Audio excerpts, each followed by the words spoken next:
trouble was that Einstein also showed that you couldn't build a rocket ship that would travel faster than the speed of light. If by some magic you could travel faster than light, then that could take you back in time. But travel faster than light was strictly proscribed. There was no way you could do it.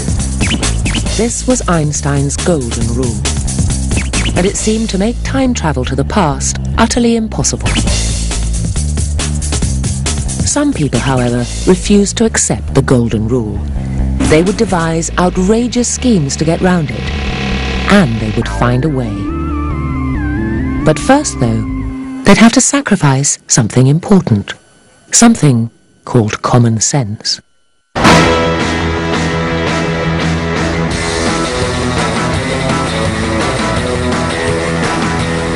In our everyday lives, we tend to think common sense is useful. Physicists, though, have long been more skeptical.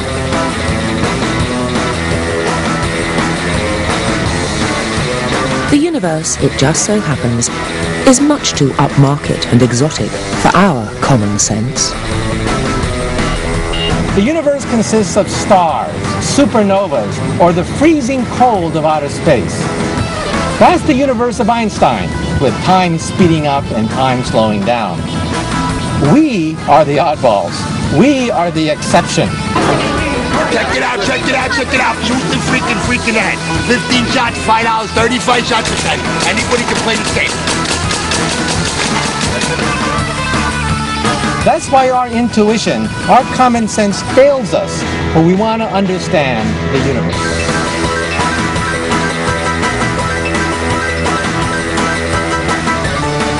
Some people complain that we physicists keep coming up with weirder and weirder concepts.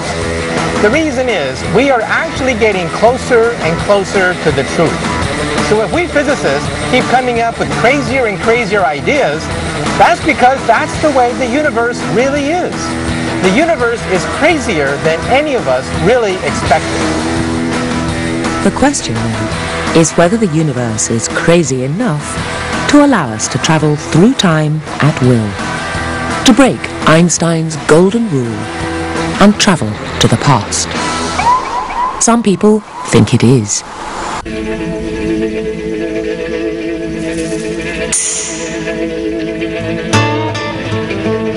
It's long been claimed that if people could travel through time at will, then we'd be surrounded by tourists from the future.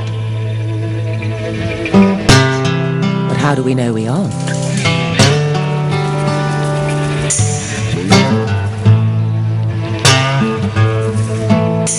In the United States, there are a number of people who claim to have travelled in time. And they do it quite happily in both directions. How many time travels? I think there are probably thousands. I think it's quite possible that there are thousands of people that are doing this. 1837. Patricia Ress has written a number of books about real-life time travellers. 12.5 ceiling. There's two types of technology that go into time travel. One is the nuts and bolts, where you would get into a machine and dial and say you want to go to a certain year and a certain place, and the machine would take you. And it would work something like Star Trek, where you would disassemble and then be reassembled at a different location. The other type of time travel, it's possible to use your mind to go through time portals. And his father's dream. I've never time traveled because I might wander into a situation that I wouldn't have the knowledge to deal with. For example, if I ran into a dinosaur, I don't know how I would kill it or capture it. And if I went ahead in the future and had a robot after me, I don't know what I would do about that. New Orleans seems somehow appropriate for Patricia's research. A city which feels like it might be on the edge of one of her time portals. She's here to meet a voyager in time. Called Aggie, he claims to have his very own time machine. In the beginning, when I was working with this machine, I couldn't get anything to happen. But after I started manipulating my brainwave pattern at the same time, I started getting flashes of light coming from the side into my field of vision.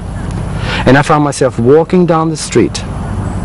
And I walked up to a newspaper stand, and I picked up a newspaper, And I was able to read that newspaper, and that newspaper was 6 months into the future. Some of the things that I saw in the future is very hard to believe. This country is in for some hard times. From about the fall of 2004, the stock market and the economy in this country is starting to take a dive.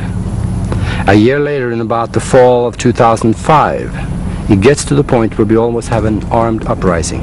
The military will have to step in and create order and install a new government. So how does his time machine work? Aggie agreed to demonstrate it. And I will plug it in now. And here is the electromagnet. And this is the time coil.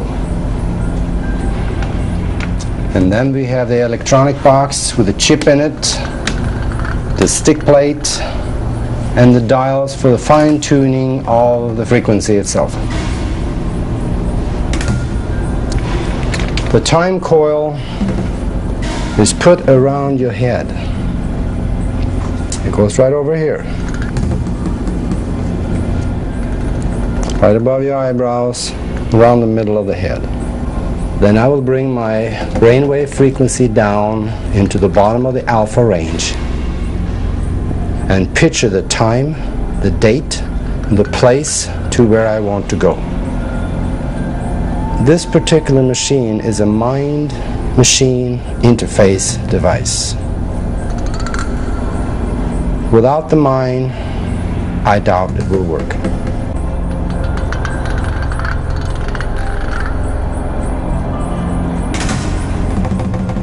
I can feel the machine working because the magnet is really hot, and I can feel a tingling right here in my solar plexus from the direction of the brunt of the magnetic field.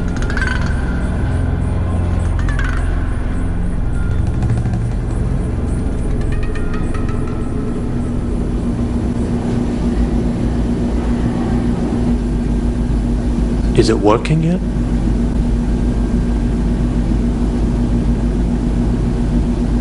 This time, no, I've been talking too much. I don't expect anything to happen here.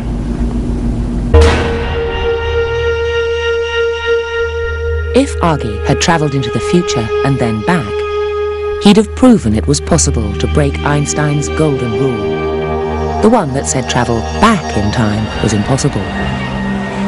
His failure, though, doesn't mean that the rule is safe. There are other people who say they can get round it, serious scientists, but their ideas make those of Augie seem positively mundane.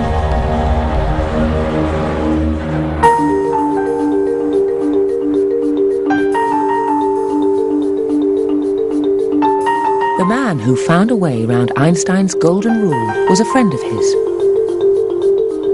He also happened to be one of the most eccentric figures in the history of science, which is saying something. Kirk Girdle spent most of his life convinced he was being followed, and that there was a conspiracy to poison him. He was also one of the most brilliant mathematicians ever to have lived. 1949, a bombshell was dropped. Einstein's friend, Kirk Girdle, who was one of the most famous mathematicians of the 20th century, found a solution to Einstein's equations where time travel to the past was possible.